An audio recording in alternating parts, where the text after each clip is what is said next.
Hey everybody, what's up and welcome back to today's video guys. And today guys, I'm going to be showing you how to link your Stripe payments with your WooCommerce store.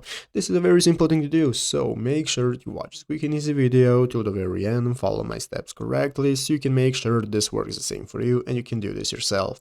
But yeah guys, let's get straight into it. So the first thing you want to do is to go ahead and open up the official WordPress website right here at wordpress.com if you're not already. And after opening it up successfully, you want to go ahead and log in the upper right corner to your account. And after logging in successfully, you'll be greeted by this home page right here, where at the left side screen you can find all the sections you can access, such as home, statistics, upgrades, and so on.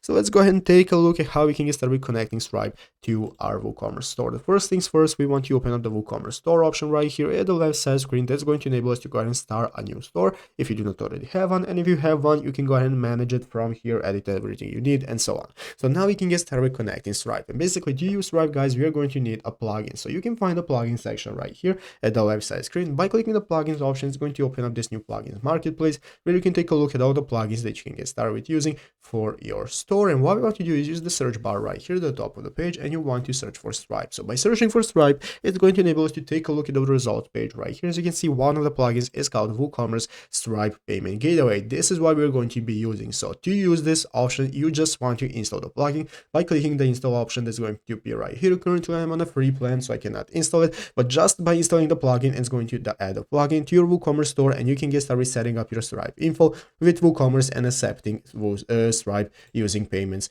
on WooCommerce, and it's easy as that. So I hope this video was helpful. If it was, make sure to leave a like, subscribe to the channel. So guys, thanks for watching, take care, and bye.